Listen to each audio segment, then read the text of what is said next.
multiples tendances, séjours. Bonjour les mamans et bonne fête. Des dictatures, on a une dictature, on a connu...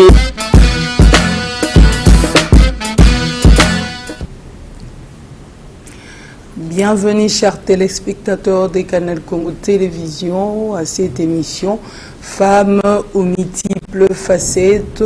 Avant de vous présenter l'invité de cette émission, je commence par dire merci de la part de la grande famille Lutete et du docteur Samuel Mampunza qui vous dit merci de votre participation lors des obsèques de son fils Julien Mampunza qui est mon neveu. En tout cas, merci de votre soutien. Vous étiez nombreux à nous soutenir moralement, financièrement. En tout cas, merci à Claire qui est venue des États-Unis. Merci à la famille Lutete. Merci vraiment.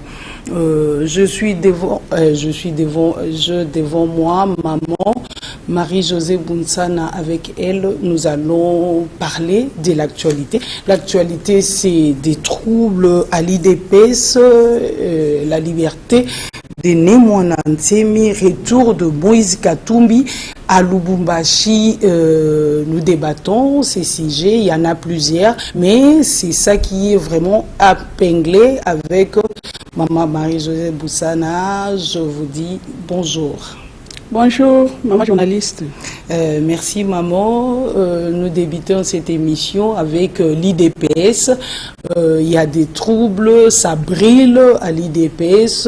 Les combattants ne veulent plus de Kabound. Ils disent que les autres disent qu'il est un peu gourmand.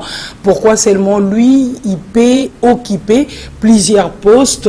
Il est le vice à l'Assemblée nationale. Pourquoi pas? Il peut déposer et abandonner les postes du président à dit intérim du parti. Comment vous analysez ces dilemmes à l'IDP? C'est votre parole, maman Bounsana. Merci pour la question, mais ne connaissant pas à fond les textes qui régissent l'UDPS, je ne sais pas vraiment commenter en profondeur leur comportement, mais ce que moi je sais, que quand quelqu'un est dans un parti politique et qu'il accède aux fonctions publiques, il doit libérer le poste du parti. Donc ce n'est que logique que les militants, les combattants puissent demander à M. Kabound de libérer ce poste-là parce qu'il n'est pas seul. M. Kabound maintenant a des fonctions publiques, il est le vice-président de l'Assemblée nationale, oui. Donc c'est tout à fait logique que les combattants lui demandent de libérer ce poste parce qu'il ne peut pas, tout en étant dans une Assemblée nationale, l'Assemblée nationale c'est pas pour une composante, c'est national, c'est pour tous les Congolais, et assumer en même temps les fonctions de secrétaire général ou le président d'intérim de son parti. Donc c'est vraiment une logique qu'on puisse lui demander de déposer pour qu'un autre puisse prendre la charge du parti. Mais ce que moi j'avais appris en principe, comme lui il a accédé à ses fonctions publiques, il fallait un triumvirat pour pouvoir gérer les affaires courantes du parti. Et après, ils allaient convoquer le congrès pour pouvoir désigner les personnes qui pourront assumer les fonctions du président et du secrétaire général du parti. Ok. Est-ce que, madame, comment vous jugez ça? Est-ce que ça ne pouvait pas se dérouler dans les calmes où il y a un soubassement? Pourquoi seulement des troubles? Il y a eu vraiment les troubles à limiter. Il y a des blessés, plusieurs blessés, nous insinuons. Pourquoi seulement dans la brutalité? Oui, c'est dans la brutalité parce qu'entre eux, ils ne s'entendent plus. À notre connaissance, parce que moi j'habite la commune de Limete, je sais qu'il y a fissure au sein de l'UDPS. d'abord, les combattants ne comprennent pas la coalition entre l'UDPS et le FCC. Il fallait que les dirigeants prennent leur courage de pouvoir expliquer à la base le contenu de cette coalition, de ces alliances contractées avec le FCC. Et malheureusement, les combattants ne savent pas, ne connaissent pas le contenu de cette coalition. Et ils ne savent pas les raisons pour lesquelles ils ont signé ces accords, parce que pour les combattants, ils avaient gagné les élections, parce que les combattants de l'UDPS ne veulent pas entendre que leur président n'avait pas gagné les élections. Pour eux, leur président avait gagné les élections, donc ils ne pouvaient pas signer d'autres accords si ce n'est de prendre la présidence et gouverner le pays. Mais maintenant, ce qui s'est fait, c'est autre chose. C'est ce qui trouble un peu ces combattants, parce qu'ils se disent qu'ils ont été floués. Mais maintenant, c'est aux dirigeants de descendre à la base, parce qu'ils ont toujours parlé au nom de la base. Vous vous souviendrez, lorsqu'ils étaient partis à Genève, ils avaient dit qu'ils avaient retiré leur signature, c'était au nom de la base. Et maintenant, qu'ils ont sollicité également le suffrage de la base pour accéder aux fonctions du président de la République, il était tout à fait normal qu'après, n'ayant pas gagné les élections, mais après, ils pouvaient parler à cette base-là et expliquer à la base pourquoi ils avaient signé les accords avec la composante FCC. Donc, c'est ce qui crée un peu des difficultés il y a une fossé maintenant entre les dirigeants et leur base. C'est pourquoi il y a tout le temps des troubles au sein du parti. Et maintenant, leur problème, ils disent que l'honorable Kabound les a trahis et que l'honorable Kabound ne peut pas continuer à assumer les responsabilités au sein, ne peut plus les diriger au sein du parti. Et surtout qu'il y a des rumeurs aussi qui nous apprend que M. Kabound a créé son parti politique, et tout ça crée une fissure entre la base et les gouvernements. Est-ce que le président, l'ancien président de l'IDPS ne peut pas intervenir à ces problèmes? Il est arrivé, il a trop de problèmes ou comment? Parce que c'est ce que nous ne comprenons pas. C'est ce que nous ne comprenons pas, parce que le président de la République, c'est lui qui est censé apaiser, qui est censé donner des ordres aussi quand les choses ne marchent pas. Il peut commander les forces armées parce qu'il est le commandant suprême des forces armées. Mais nous ne comprenons pas comment il permet à ce que la police aille à la base, là-bas, à la base de l'UDPS, et entrer même dans la maison du défunt président Tshisekedi, que nous respectons tous, aller commettre des bavures. Vraiment. Et on nous a même appris qu'ils ont chié dans des assiettes. Exactement. Et ils ont tiré des balles réelles, parce qu'il y a eu un mort, c'est qu'on nous a appris, plusieurs blessés. Et lui, le président, il est là, il a quand même suivi ce qui s'est passé là-bas à la permanence et dans la résidence de son père, mais il ne dit mot, il laisse les choses se dérouler telles qu'elles se sont déroulées. Et là, nous ne comprenons pas non plus qu'est-ce qui se passe. Est-ce que ce sont des choses qui échappent au président de la République? Ce sont des choses commanditées par M. Kabound. Et nous ne comprenons pas, mais même si ce sont des choses qui ont été commanditées par l'honorable Kabound, mais le président de la République, c'est lui le commandant suprême de nos forces armées, la police également. Le président a un mot à dire. Les militaires ne peuvent pas descendre sur terrain, même si on les a envoyés par le général. Mais quand même, oui, parce que c'est le parti du président, et puis c'est la résidence d'une personne, le père de la démocratie, et dans notre pays, le fait Étienne Tshisekedi, donc sa résidence quand même doit être inviolable. Donc sa résidence, il faut vraiment beaucoup de respect. Oui, c'est beaucoup de respect sur sa personne, mais maintenant là, on commence à violer la résidence et les policiers se sont permis de faire du n'importe quoi. Et là, le président ne réagit pas. Il y a eu mort d'homme, il ne dit rien. Les policiers ne sont pas inquiétés, ils sont libres, ils circulent librement. Et là, finalement, nous ne comprenons pas si réellement le président a l'autorité de l'État. Ok, ce sont des dires de maman Marie-Josée Bounsana et c'est ce qui se passe, hein, nous les voyons. C'est comme on dit, qui vivra verra, c'est la fin qui justifie les moyens. Nous attendons, mais il faut que le président de la République, il ait des lits d'épaisse, qu'il donne un mot. Qui donne un mot pour que ces choses-là cessent. Parlons du bilan du 100 jours du président de la République. On a atterri le 5 mai.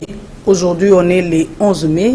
Quelle est la conclusion de ces actions par rapport à vous? Qu'est-ce que vous avez vu, ce qui est de palpable durant ces 100 jours-là, Madame Marie-Josée Bounsana? Moi, je pense que le président de la République n'a pas tout le pouvoir qu'il lui faut. Le président a des bonnes intentions, mais il est limité. C'est que là, selon moi, c'est que j'ai eu à remarquer, parce que le président promet des choses, mais qu'il ne concrétise pas. C'est qu'il y a des limites quelque part. Et le président a eu à poser des actes pour marquer l'opinion, tels que la libération des prisonniers, c'est encourageant. Mais malheureusement, il y a notre frère qui a été, je ne sais pas, lui, il était un évadé ou quoi, je ne sais pas, et qu'aujourd'hui, il est encore rentré en prison, et sans que le président ne dise un mot là-dessus. Donc, c'est que nous ne comprenons pas. Et il y a libération de l'espace public, un semblant de libération de l'espace public, parce que l'espace public n'est pas totalement libéré. On empêche, il y a d'autres actions qui est réprimée, comme les luchas, le mouvement citoyen. Ils ont voulu manifester, ils ont été réprimés à Goma, et également ici quand les militants de l'Amouka voulaient accompagner le président Fayulu au tribunal, là où il a eu, pour répondre à son invitation, il y a des militants qui ont été arrêtés, il y a des drapeaux qui ont été arrachés. Donc c'est un semblant de libérer l'espace public. Donc moi je crois que le président de la République doit encore fournir beaucoup d'efforts pour pouvoir démontrer à l'opinion nationale qu'internationale qu'il a tout le pouvoir entre ses mains. Mais moi, je crois que le président n'a pas tout le pouvoir. Il y a quelqu'un qui est en train de tirer les ficelles et qui ne permettent pas au président de poser des actes. Il n'est pas le garant de la nation. Le président, ben, je ne crois pas qu'il est vraiment le garant de la nation, parce que quelque part le président a des bonnes intentions. Il a dit qu'il allait déboulonner, mais jusque-là on ne voit pas ce qui est déboulonné, parce que les députés, les sénateurs qui ont été élus sous corruption. Ils sont là, ils ont siégé, on a même validé leur mandat, et pendant qu'on sait qu'ils ont accédé à ces fonctions sous la corruption, donc le président avait promis qu'il allait réprimer la corruption, mais la corruption continue, la corruption émerge dans notre pays. Donc il faut au président de la République de poser les actes plus concrets au lieu de faire, de nous parler et sans pouvoir concrétiser ce qu'il nous dit. Donc c'est vraiment dommage pour notre pays. Moi je crois qu'il n'y a pas des avancées et les 100 jours ne sont que égales à avant son mandat. Pour Madame Bounsana, le bilan est négatif. Pour moi, le bilan quand même si c'est négatif, quand même, il faut donner au moins du pourcentage. Vous donnez combien de pourcents en 100 jours? Peut-être 10%, parce qu'il y a quand même, on a vu le président Diomi être libéré, mais il y a également nos militants du MLC qui sont libérés également, mais il y a encore beaucoup à faire, parce qu'il y a d'autres personnes qui croupissent encore injustement en prison. Donc le président de la République doit quand même instruire le ministre de la Justice pour pouvoir libérer ces paisibles citoyens qui croupissent inutilement en prison. Il y a d'autres qui ne sont là que pour leurs opinions. Donc on doit quand même les libérer. Et donc le président de la République doit aussi tenir compte du social, d'améliorer les conditions de vie des Congolais, parce que jusque-là, les Congolais croupissent toujours dans la misère. Voilà. C'est pourquoi nous disons les 100 jours du président de la République égale aux 100 jours précédents son mandat. Rien n'est changé. Donc les Congolais sont encore dans leur misère. Il y a l'insécurité partout. Et quand il pleut, il y a des routes qu'on peut pas... Madame Boutsana, secteur infrastructure, vous avez rien vu? Oui, donc on fait semblant, on a fait un semblant d'arranger quelques routes, mais ces routes-là sont arrangées, mais quand il pleut, il faut aller voir quelle est la condition de ces routes-là et comment le travail est mal fait. C'est seulement parce que les gens veulent soutirer quelques sous pour aménager les chaussées. Donc, les mauvaises pratiques continuent toujours. C'est pour cela nous interpellons le président de la République de pouvoir mettre de l'ordre, parce que il y a toujours avant et après, c'est la même chose. On ne sent pas qu'on a un nouveau président de la République, parce que les choses continuent à se dérouler telles qu'ils se sont déroulées avant sa prestation de serment. Donc, il n'y a rien de changé. Donc, nous voulons des actes plus concret, qu'on voit qu'il y a l'amélioration des conditions de nos populations et que on chasse pas les élèves à l'école, parce qu'il y a dans les écoles il y a eu des finalistes qui ont été chassés parce qu'il fallait payer ceci, cela, et la tracasserie continue et la tracasserie sur nos routes policières, ça continue, et tout, il y a l'insécurité, parce que tous les jours on apprend, il y a des morts par-ci par-là qui ont été tués, il y a toujours des actes de vandalisme, donc il n'y a rien qui est changé. Moi je crois le président de la République doit prendre les choses en main, parce que c'est lui le garant du fonctionnement des institutions. Donc c'est à lui de donner des ordres, c'est à lui de faire respecter, d'imposer le respect de la loi. Donc c'est à lui de nous sécuriser, parce que c'est lui qui est le père de la nation. C'est ce que nous lui demandons. Avoir de bonnes intentions, c'est bien, mais poser des actes concrets, c'est mieux aussi. Vous venez de dire tantôt pour la liberté de prisonniers. Nemwanda Nsemi vient d'être libéré après quelques heures à Makala. Il était parti vendredi à 1h du matin. Il est sorti vers l'après-midi ou dans la soirée, dans quelques heures en détention. on peut analyser ça comment un feuilleton, un film ou une réalité? C'est une réalité parce que Nemwanansemi a été conduit à Makala. C'est une réalité, c'est pas une feuilleton. Donc c'était une réalité. Pourquoi lui renvoyer encore à Makala parce qu'il était déjà en liberté? Il était déjà en liberté, mais c'est pour cela nous disons que l'état de droit n'existe pas dans notre pays. Il faut qu'on arrive à respecter les lois qui nous régissent et il faut qu'on installe l'état de droit dans notre pays pour que la justice soit équilibrée. Il faut que la justice soit la même pour chaque personne. Il ne faut pas qu'on tienne compte des tendances. Ce n'est pas parce que c'est Maman Marie-Josée que je dois être condamné et que si c'est une autre personne qui est de l'autre côté, qui est de SCC, là on s'abstient, là parce qu'on a vu ça pour Kyungu au Katanga. Gédéon Kyungu, c'est quelqu'un qui a tué, c'est quelqu'un qui a éventré les femmes, mais regarde, oui, et il est là, il a été applaudi, c'est quelqu'un qu'on a libéré triomphalement, et finalement nous ne comprenons pas pourquoi ce système d'inversion des valeurs dans notre pays, pourquoi nos autorités doivent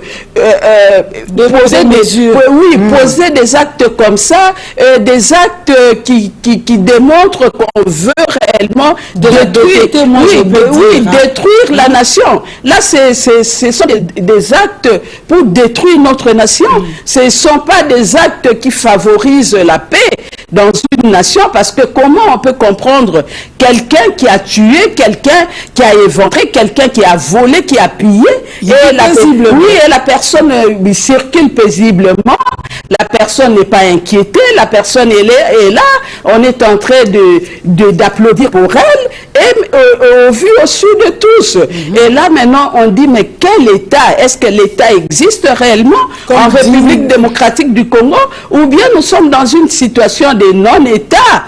Vraiment, c'est triste pour notre pays, et nous interpellons le président de la République actuelle, parce que lui, il a la grande responsabilité. C'est quelqu'un qui vient de l'opposition, il connaît comment les choses ont été gérées avant lui, et c'est le combat que nous avons mené ensemble, le combat d'établir un état de droit dans la République démocratique du Congo, où la population aura le même droit, et où la population sera sécurisée, et où il y aura la justice distributive pour les fils et filles du Congo. Donc c'est vraiment sa responsabilité. Donc le président de la République ne peut pas passer outre. Il doit exercer ses fonctions de président de la République et réprimer des personnes qui ne respectent pas les lois du pays. Ok, Madame Marie Bounsana, vous avez parlé de la sécurité. Parlez-nous un peu de l'incident qui a eu lieu hier à l'ambassade de l'Allemagne lors de l'arrivée de Martin Fayulu. Vous êtes de la Mouka, et c'est un peu de nous expliquer, parce qu'il y a des points d'interrogation. Il a été escorté par le militaire, il est toujours à l'ambassade, il est chez lui, et c'est un peu d'éclaircir la situation. Oui, le président Fayulu devrait répondre à une invitation de l'ambassadeur.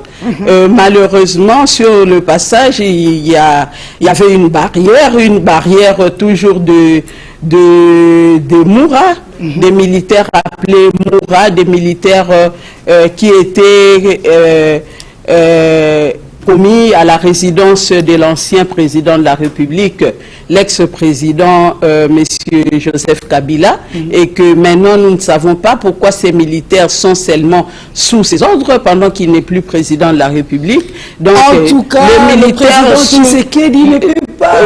Oui, justement, c'est pour cela nous lui demandons, lui, le garant du bon fonctionnement des institutions, c'est à lui de prendre ses responsabilités en tant que président de la République, en tant que le fils du pays. Lui connaît des choses que nous avons décriées hier, mais ce sont des choses qui se commettent encore aujourd'hui et nous le regrettons parce que le président Martin Fayulu, c'est un fils de la République démocratique du Congo.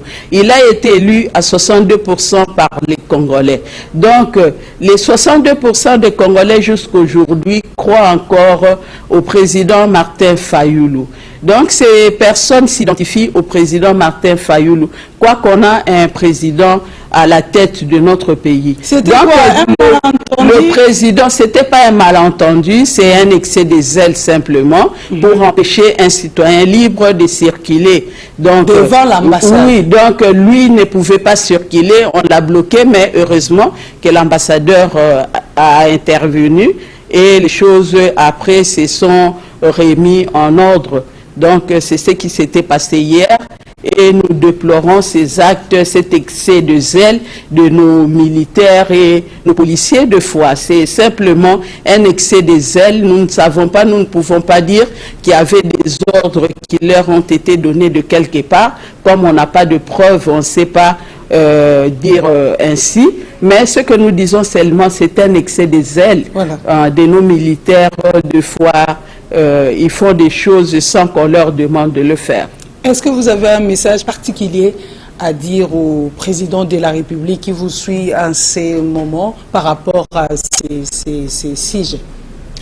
Ben, le président de la République, comme je venais de le dire, le président de la République, c'est un fils du pays. Oui. Le président de la République était un opposant pendant toutes ces années, pendant les 18 ans du règne du président, de l'ex-président Joseph Kabila. Et il y a des pratiques qu'on a eu à décrier parce que nous avons mené ce combat ensemble avec le président de la République. Et il faut que le président de la République nous démontre que réellement il a tout le pouvoir, que c'est lui le garant du bon fonctionnement des institutions. Le président de la République doit imposer sa ligne de conduite pour le bon fonctionnement des institutions et le président de la République doit assumer ses fonctions, il doit sécuriser la population, il doit réprimer les personnes qui ne respectent pas les lois du pays et même les policiers ou les militaires qui débordent. Le président de la République doit poser des actes pour que les choses se remettent en ordre, sinon nous sommes dans une république bananière où n'importe qui fait n'importe quoi, où la raison du plus fort est toujours la meilleure. Nous avons lutter pour le changement et que maintenant lui il est à la tête de la République, lui il était pour le changement et que il faut que ce changement soit réel. Il faut que la population sente que réellement nous avons un nouveau président qui vient de l'opposition et que maintenant les choses ont changé en République démocratique du Congo. Donc il faut qu'il y ait vraiment un état de droit qui doit s'installer et ceux qui ne vont pas respecter les lois, ils doivent subir la force de la loi. Moïse Katumbi annonce son arrivée ce 20 mai à Lubumbashi. Madame, il ne pouvait pas le faire discrètement parce qu'il a dit il vient pour sa population de Lubumbashi. Il ne pouvait pas le faire discrètement. Ou soit il s'étale dans le main de Caleb Moutonde parce qu'il est sur son chemin. Hein? Il ne pouvait pas le faire discrètement. Il est sur le chemin de Caleb Moutonde. Caleb Moutonde, qui il est maintenant? Caleb, il a dit il va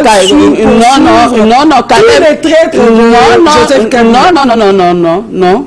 Caleb Moutonde n'est plus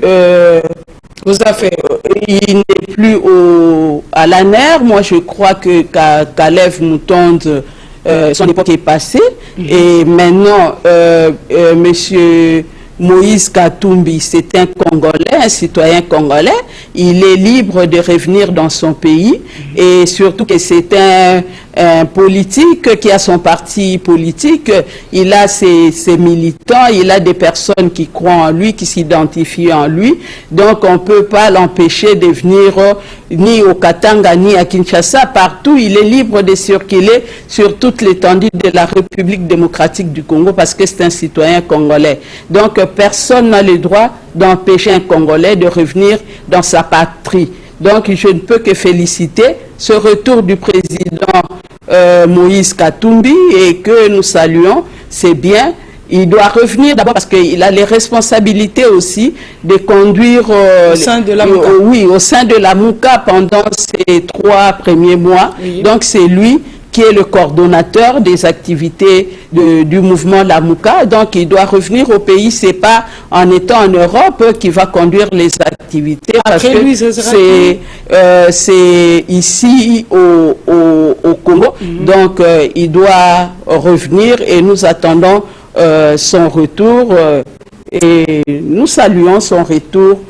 Le peuple congolais l'attend parce que c'est quand même un leader politique. Madame, chaque fois qu'il annonce son retour, chaque fois ça échoue. Est-ce que vous êtes sûr ces 20 mai là, il sera à Lubumbashi? Ben, l'autre fois ça avait échoué, c'était pas de sa faute. Le président Katumbi était à la frontière, on l'avait empêché d'entrer au Congo. Le président Katumbi était arrivé jusqu'aux frontières, c'est là qu'on l'avait empêché. Les services les services l'ont empêché d'accéder au Congo. Donc le président Katumbi, à moins que les autres l'empêchent aussi de revenir, mais sinon il va revenir, il a son passeport. Maintenant, plus rien ne peut l'empêcher de ne pas revenir. Il a son passeport, c'est un citoyen libre, donc c'est un Congolais et il doit revenir. Et surtout que le tribunal l'a lavé également des griefs qui pesaient sur lui. Donc il n'y a pas de raison que le président Katumbi ne puisse pas rentrer au pays. Nous avons besoin de tous nos leaders ici au pays parce que nous devons nous mettre ensemble pour conjuguer des efforts pour pouvoir délivrer, moi je dis délivrer ce pays des antivaleurs parce que les antivaleurs ont tellement pris la place, oui, de l'ampleur, la surface. Donc, il faut vraiment les efforts des uns et des autres pour pouvoir délivrer la nation. Très bien. Messieurs le chairman, Jean-Pierre Bemba demande 68 millions, madame, de dommages et intérêts à la CPI.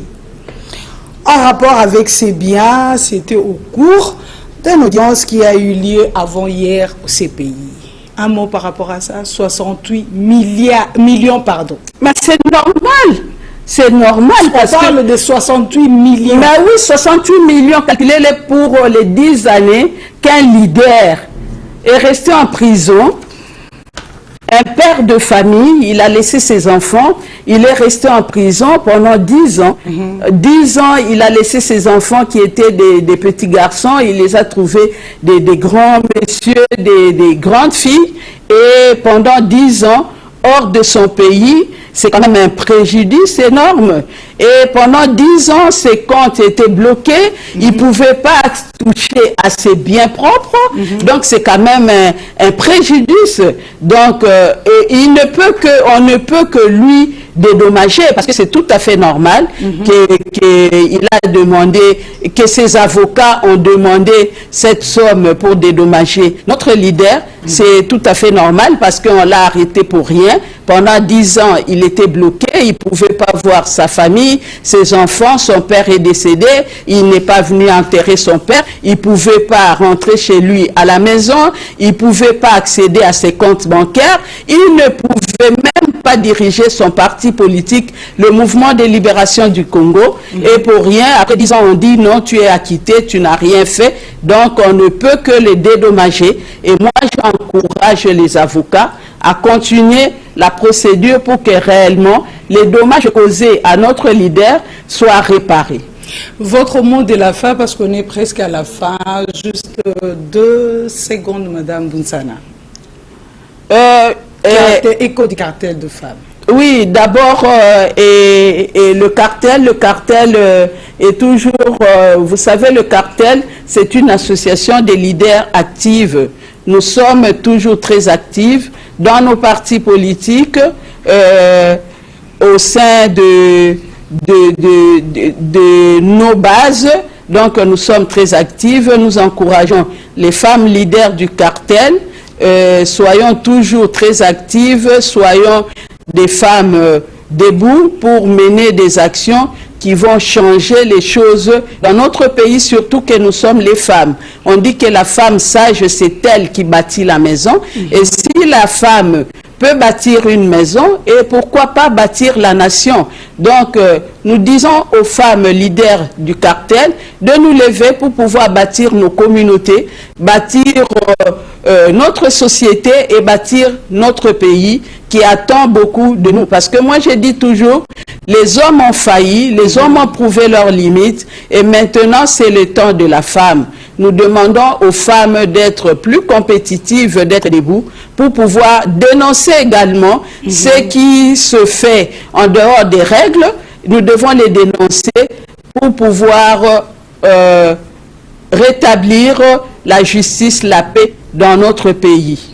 Joyeux anniversaire à moi-même, 11 mai, c'est mon jour, Maman Bounzana, en tout cas, c'est mon jour, je suis là pour vous, appelez-moi pour vos félicitations. Je commence à la voir chez Maman Bounzana, je suis la fille gracieuse, la fille du mois de mai, merci maman, merci maman. Et moi de la Sainte Vierge, vraiment merci, joyeux anniversaire. Merci beaucoup maman, et j'en profite aussi pour vous dire bonne fête pour demain, fête de mère. Oui. Là aussi j'en profite pour dire bonne fête à maman Gertrude Lutete, à maman Thérèse Lutete, à maman Claire Mampunza, courage, à mon grand frère le professeur Mampunza pour la mort de notre neveu Julien Mampunza. C'est par ces mots que nous mettons fin à cette émission Femmes aux multiples facettes d'aujourd'hui. Au revoir et à très bientôt.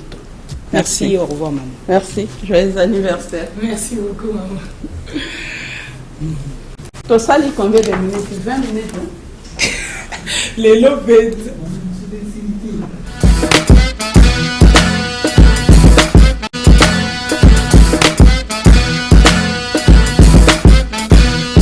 Multiples tendances, séjours. Bonjour les mamans et bonne fête. Des dictatures, on a une dictature, on a connu